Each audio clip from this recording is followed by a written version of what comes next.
Балдар баарыңарга салам. Менин атым Асат агай. Биз бүгүн силер менен GRT3 деген тестти талдайбыз. GRT3 бул 3-чү тест Скулкаптын курсунун ичинде. Бирок ал тест негизи математикасы бул жакта абдан кыйын. Себеби бул жакта абдан көп геометрия бар. Эми баштайлы. Биз азыр бул видеодо 1ден 15-чи мисалга чейин баарын талдап чыгарабыз. Сөзсүз ушул видеонун астында бизде ссылка бар. Ушул ссылкада ушул тест толук электрондуу версиясы бар.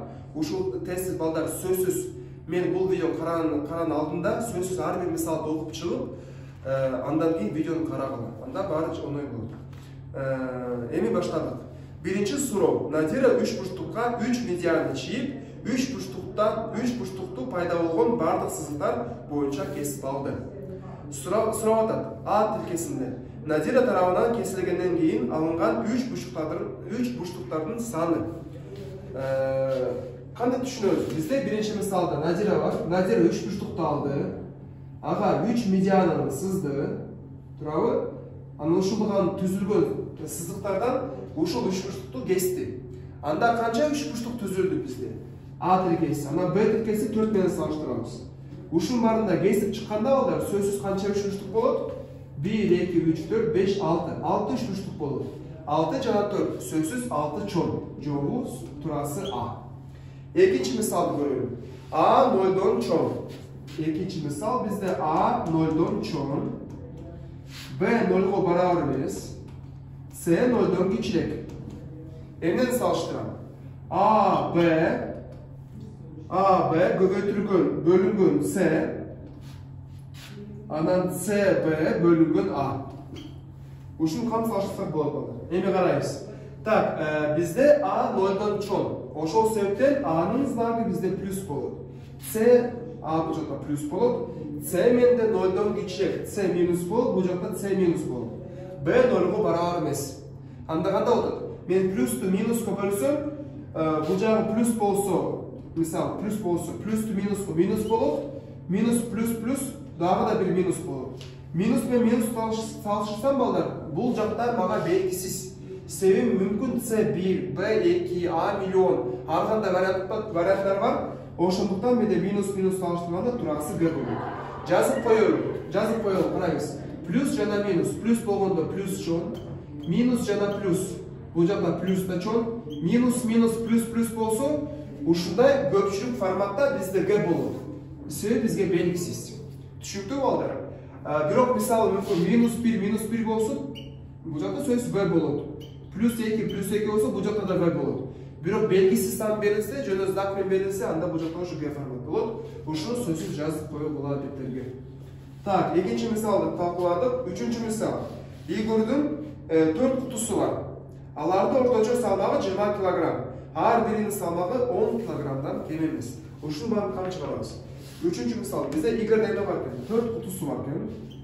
4 кутусу бар Игордун. Ушунун орто салмагы 20 кг. Орто салмагын кантип табабыз балдар? Так, эмнени салыштырабыз? А тилкесинде 60 берилген, Б тилкесинде эң оор кутучанын салмагы. Бул жакта 4 куту бар.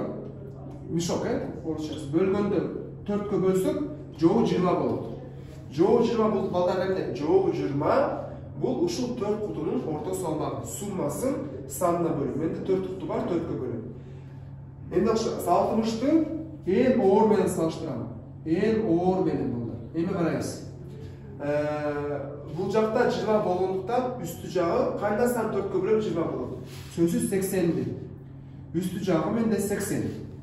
Эми карайбыз. Мисалы эң оор кандай форматта болушу мүмкүн? Бирок кандай 10 килограммдан кем эмес. То есть минимально менде минимальный салмак, ушул бир кутунун салмагы 10 килограмм. 10 килограмм кем эмес жазылып турат.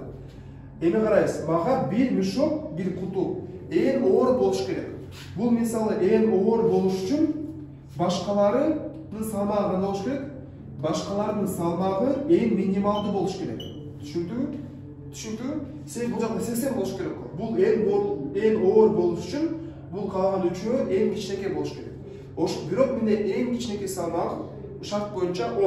10дон ашпайт. 10 3 10дон болсо, суммасы 30. Суммасы 30 болсо, бул жагы 50 гана варианты бар. Ошол себептен менде эң орун салмагы 50 гана болгон. 50 болсо жана 60. 60 чоң жобу А, турасы А. Түшүндүңүзбү? Дагы бир жолу кара. Бул жакта 6га бөлдүк. Жобу 6, жобу А. Бул жакта белгисиз форматта Г болуп атат. Бул жакта үчөө эң жеңил болуш керек, төртүнчүсү эң оор болуш керек. Эң жеңил бизде 10 килограммдан кем эмес, 10 кошкон 30 болот, бирок үсү 80 болот го. 84 көлсө 20. Ошондуктан эң оор максималдуу салмагы 50ден ашпайт. Ошол себептен ушуну алып. 3 мисалды талдадык, 4-үнчү мисалды көрөлүк. 4-үнчү мисалда бизде эмне берилген? Так. 4-үнчү мисалда бизде тик бурчтук берилген. Ушул тик бурчтуктун ичинде ушундай бири-бирине турган 2 айлана бар экен, туурабы? Эми карайсыз. Бийиктиги y, узундугу x болот. Эне салыштырам. Эки бирдей тегерек бири-биринин борборлорунан өтөт. Кандай бир тегерекчелер тик бурчтуктун ичине жазылган. Ушундай белгилүү, туурабы? Анан 2x менен эмнени салыштырам? 3y салыштыруу мага зарыл. Кам салыштырам балдар? Бул жакта менде айлада берилгенде мен сөзсүз радиус деген маанини табам, туурабы? Радиус деген балдар. Радиус орто болсо бул жак радиус, бул жакта радиус. Радиус. Узунун табай. Бул жак радиус бизде, бул жакта радиус бизде, бул жакта радиус болот. Анда x канча? X мындай турат. X горизонталь, x болсо кандай?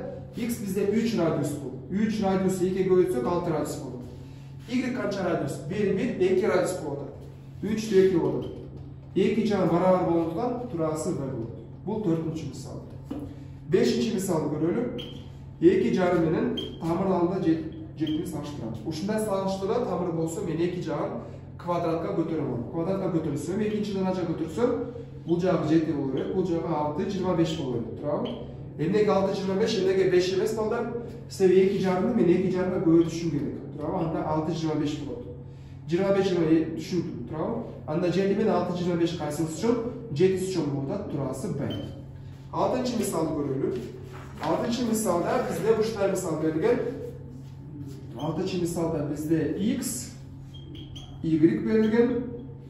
Бул жакта 0,0 координатасы менен a чекити, узундугу чейиз, c чекити 3, 5 координатасы.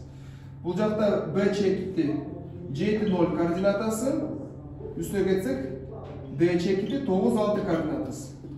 Аны эмне салыштырам? Сөзсүз балдар көңүл бурабыз. AC бул жакта бизде сол жакта жазылган, туурабы? Бул AC. Бирок бул жакта эч кандай тузак байланышы жок. AC сол жакта жазылган, BC оң жакта жазылган. AC менен BC-ни салыштыруу керек. Мүмкүн сонун форматта бир жакта мүмкүн орун менен алмаштырып коет. BC-ни оң жактан жазып коет, сол жактан AC-ни оң жактан жазып коет. Анда балдар адашып кетет. Себеби чейми боюнча AC менен сол жакта. Анда логически андай ойлойт. Бирок турасы Б болмок деп, түшүндүк формат, түшүндүк. Бизде орун менен алмаштырып коет. Бул жакты салыштырууч эмне кылабыз? Бул жакта сөзсүз теорема Пифагора керек. Бизге ар кандай бир геометрия мисал болсо да, биз сөзсүз ушул чиймеден мисалда кандайдыр бир үч бурчтукту табышыбыз керек. Мындай түшүрөлү үч бурчтуктарды. Эми карайбыз. 3 5 эмне билет балдар? Сөзсүз эске алабыз. Координата болсо, биринчи мааниси бул сөзсүз горизонталдуу, экинчи мааниси сөзсүз вертикалдуу. 3 бул горизонталдуу болот. 3 горизонталдуу болсо бул жагы 3 болот. А 5 бул бийиктиги вертикалдуу 5 болот. Туурабы? Түшүндүңүзбү балдар? Эми бул жакта карайбыз. Бул жакта 9 эмес. Бул жакта кандай салыштырыш керек? Узундугу канча болот балдар? Узундугу бул жакта 9, бул жагы 9, асты жагы 7. Кантип салыштырабыз? 9 эмне берет? Бул жагы узундугу 9, бул асты узундугу 7. 9дан 7-ни кемитсем, бул үч бурчтуктун негизинин узундугу 2 болот. 9 минус 7 2 болот. Жазып коебуз балдар, кандай жазабыз? Мисалы бул жак 5 0 болсо, бул жак чекит 8 4 болсо, узундугу кандай болот? Бул жак узундугу 8 минус 5 3 болот. Түшүндү? Ушуну жазып коюлган сөзсүз. 2 болду, а бийиктиги менде 6. Анда Пифагор теорема аркылуу чыгарам. Бул жакка болот тамыр 3-нүн квадраты. 3 квадрат кошулган 5 квадрат. Бул жагы менде 2 квадрат кошулган 6 квадрат. 3'ün kvadratı 9, koşuğumuz 25. AC bu tamırın alında 34. 36 koşuğumuzdu, bucaktı 40 oldu. 40 ce 34 kaysınız için tura 40 çon çoğu böyle. Так, daha bir yol. Dördüncü misal y bul 2'ye, x bul 3'ye, salıştırağız çoğu böyle oldu. Beşinci misalda 2 cam kvadratı götürüyorum. 6 25 men 7 salıştırsam 7'si çon bulup turası böyle olur. Altıncı misalda bizde AC'nin uzunluğu 3-5 olsa, anda tamir 34. Bucak 2-6 olsa 40. Çünkü emi özü tap koyuyoruz. Bucak uzunluğu tap kaç? 5-0-8-4. Tap kılar özlerinde. Жазғыла tap kılar. Так, pauza koyuyorlar. Pauzunu aldık. Emi kadar var. Daha bir yol 3,5 düşürüyoruz turağı. Ben bir çakanda bucağın negizde 3 болады. 8-5 büyüktüğün daire 4 болады. Anda bucak kanda olur. 3'tün kvadratı, koşuğuz 4'tün kvadratı, tamırın alında 25, çoğu 5 oldu. Turası B bulacak da, ötürün jönü çoğu 5 oldu. Düşünüptü. 7. misalı görüyoruz. Bucakты alıştı. 7. misalda okuyacağız. Qanday bo'ldi 7. misal? 7. misalda biz sözsüz. 7. misalda bizge kvadrat verilgen. 7. misalda kvadrat verilgen. Endi bucaktın burcu bette bo'ladi. Bucaktın burcu alfa bo'ladi. Endi salıştıram. Alfa minus 80 grad salıştıram. Bette salıştıram. Turabı. Kan salıştırsak bo'ladi. Endi qaraysiz. Şart boyunca ABC'de kvadrat, E BC'de joylashgan chekit. E bu точка E BC'de joylashgan hech qanday bu yerda shart yo'q. O'shani salishtiramiz. Endi qaraysiz boltar. Betta qancha bo'lishi mumkin? Bunday tuzib qaraysiz. Bu joqda betta bo'lsa, men bunday siziqni tuzsam bo'ladi. Bu joq betta, bu joqda da betta bo'ladi. Bizga shu liniyalar parallel turadi. Betta betta. A bu joqda qanday bo'ladi bo'lar? Bu joq menda 90 gradus. Bu joq menda betta. Nima qaraysiz? Bu jalpi alfa bo'ladi. Anda alfa emida turadi. Alfa bu 90 qo'shilgan betta. Ana bu joq bo'yicha 80 ga emidi. Anda 90 minus 80 qancha bo'ladi? 10 bo'ladi. 10 qo'shilgan betta znak plus bo'ladi. Bu joqda jo'nako'y betta. 10 qo'shilgan betta je betta qaysinisi uchun? To'ra bizda A uchun bo'ladi, sening 10 plus betta cho'naq bo'ladi. Turası bizde A. 8. misal koyuyoruz. 8. misalda bizde bunday bir kısıt znak verilgen. Y barabar. Y'nin kvadratı geometrisi 2 bölüyoruz. X'in kvadratı geometrisi 3. 2 bunday 3 bu B. 3 bunday 2 bu C. B menen C'ni salıştırın. Bu joqda negiz ballar oluyor. B bu joqda 2 3, bu joqda 3 2. Bu canlı matematikal operatsiya. Endi qaraysiz. B bu ne? Bu 2, ушундай 3 bo'ladi. Qan salıştıramiz. X'nin o'rnida men B bu shart bo'yicha B bu 2 3, 2 3 yozdim. Endi bu joqqa qarayman. X bu 2, Y bu 3. Y bu joqqa tuzag'anda bo'ladi. Ballar bo'pti ballar bo'pti adashadi. Endi nima qiladi? Birinchi x tursa bu joqda x qo'yib qo'yadi. 2 ni qo'yib qo'yadi. Biroq 2 emas, qancha yozish kerak? 3 qo'yish kerak. Y menda 3. Y bu joqda yozildi. O'sha sebepdan bu joqda qanday bo'ladi? 3 ning kvadrati 2 dan geometriyamiz, 2 ning geometriyamiz. X qancha menda 2. 2 ning kvadrati 3 ning geometriyamiz. C bo'yicha menda 3 2 bo'lsa, anda birinchi 2 ni yozaman. 2 ning kvadrati 2 ning geometri, 3 ning kvadrati 3 ning geometri. Endi qaraysiz. 3 ning kvadrati bu 9, 9 dan 2 ning geometrisi 7 bo'ladi. 2 ning kvadrati 4, 4 dan 3 ning geometrisi 1 bo'ladi. 2 ning kvadrati 4, 4 dan 2 ning geometrisi 2 bo'ladi. 3 ning kvadrati 9, 9 dan 3 ning geometrisi 6 bo'ladi. Bu 7 jana 2 bo'lgan 6. So'zsiz 7 cho'ng bo'ladi, turasi A. Tushundingmi? Endi menga o'xshash shu misol bilan o'shunday shart beriladi sizlarga. Endi biroq qanday tavishimiz kerak?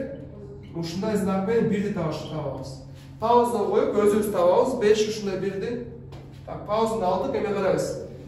X o'rnida 5 turadi, Y o'rnida 1 turadi. Qani solishtiram? Kechirasiz. Y o'rnida Y kvadrat bo'ladi bizda. Y kvadrat bo'lsa kechirasiz. Y bo'lsa mana 1 bo'ladi. 1 ning kvadratdan 2 ning geometrim bölüm. 5'nin kvadratını 3'ün gemide. Sanayız 1 minus 2 minus 1'e 5'nin kvadratı 25. 5'nin kvadratı 25, 25'nin 3 gemisi 22 oldu. Minus 1 bölgün 22 uşul tırancı olsun oldu. Düşündü o da birinci misal. İlk misal ödüyoruz. Geçiniz. 9. misal ödüyoruz. 9. misalda bize ne belirgin?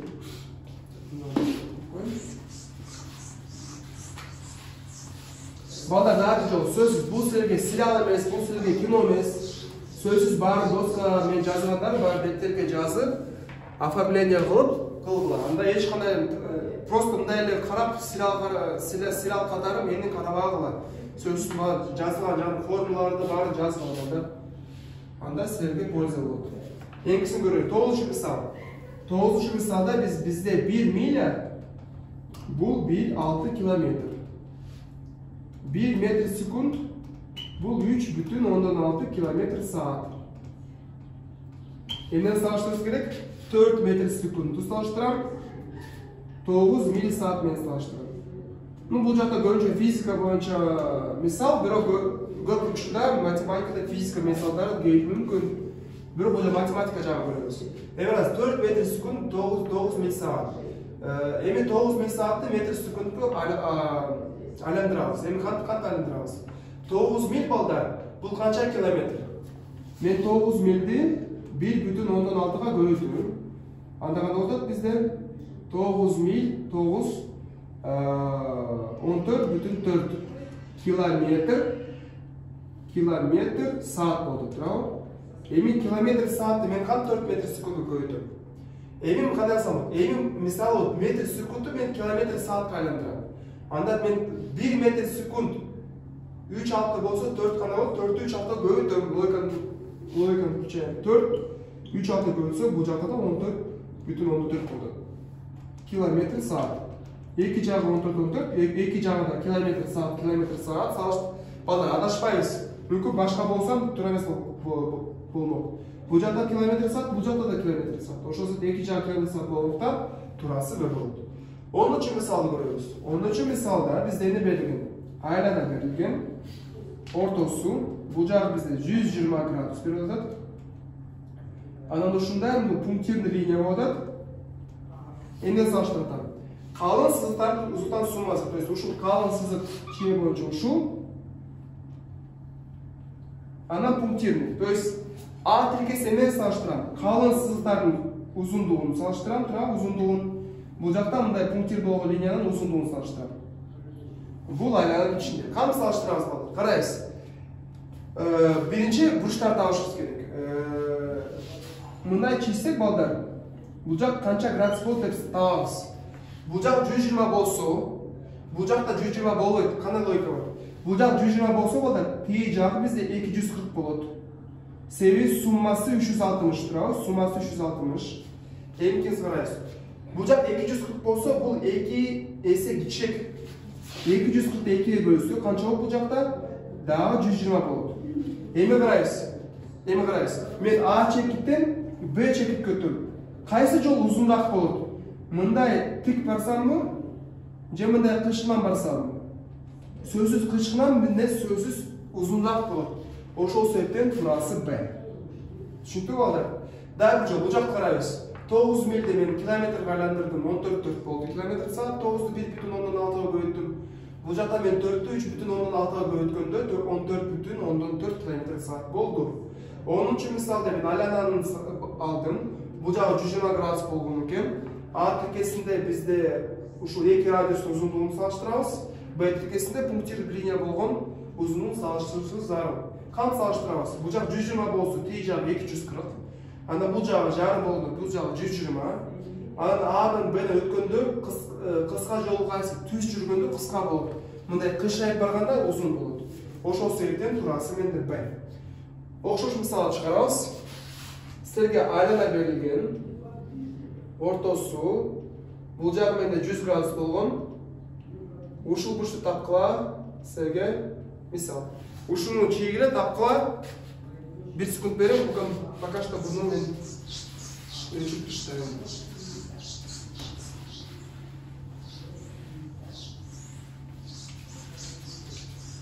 Таптар oldu. Kim ойлағандай бұл жақ 100 градус емес, бұл қата. Мен қандай табамыз балдар? Бұл жақ 100 болса, тиек жағымен 260, 260 бұл жағы 260-тың жарымы. Ошол сөйтен бұл жағы бізде 130 градус болады, турасы 130. Балдар шunu тоже жазып қойып ола, еске алабыз. Анаға дағанда бізде түз барғанда ең қысқа жолы болады, тұрау. Мындай қышаягында түзсе барса, сөзсіз бұлырақ ұзынырақ болады. Бұл ұзын, бұл сөзсіз қысқа жол болады. Түшінді? Ұзын жаңа қысқа. Так, 11-ші мисал бұларыз. 11-ші мисал негізі оңай мисал. Қанауды бізде 3, жаңа 3-тің кішінеке өзінің даражасы бар екен. Түшінді? Бұл жақта тамыр 81, бөлдім, 3, 5, яғни 5-тің өзі екінші даражасы бар екен. Қансаштар? 3-тің 3 даражасы, baştan 27 derecede, bu жақта 25 derece болады, 5'nin kvadratı 25 болады. А 81 бұл негізі 9, бирок 3'тің квадраты башкачасы болады. Бирок ортосында көйтүп тұрғанда, біз 2 мен 5 derajасы 25'ті қосшауыз derajасы. Бұл жақта да жерде 127 болады. Оқшаш мисал шығарабыз. 16 көйтүлгөн 4, 4, 2. Бұл қанша болады екен? Пауза қойыңдар, өздері санап шығамыз. Азаматсына қараңыз, 16 болсы, бұл жағы бізде 4, бірінші даража тұрау, бұл жақ 4, 4-тің квадраты 16-шы даража. Анда 4, 17-ші даража болады. Түшінді? Ушыны еске алып жазып қойып олар, мұнда салыштыруға жазып қойып. Енгісін көрілі, 12-ші мисал. 12-ші мисалда біз ене қылабыз. Цилиндрдің көлемін табышымыз керек. Цилиндр негізін периметр. Қарайыз. Бізде цилиндр берілген. Бұл жағы H, бұл жағы R. Ну, R H-ға қарағанда кішек. Емен салыштырам. Цилиндрдің көлемін салыштырам, ана цилиндр негізін периметрін салыштырам. Цилиндрдің көлемін салыштырам, ана цилиндрдің периметрін салыштырам. Тұрау? Қам салыштырсақ болады. Еме қарайыз. Цилиндрдің көлемі бұл қандай формула? Бұл формула π r квадрат h. Цилиндрдің периметрі қандай формула? Цилиндр периметр формула бізде 2πr. Еме қарайыз. Бирок менде мындай π, бұл жақ π оқшош. Ене салыштырып r квадрат r кетет. Ене қалып бізде rh жана 2 қалады. Бирок rh тағында майнус болуы мүмкін. Мүмкін rh менде 0,5 жана 1, J2 жана 4 арғанда майны бар. Ошондуктан турасы менде қандай болады? Г болады. 12-ші мисал бізде Г.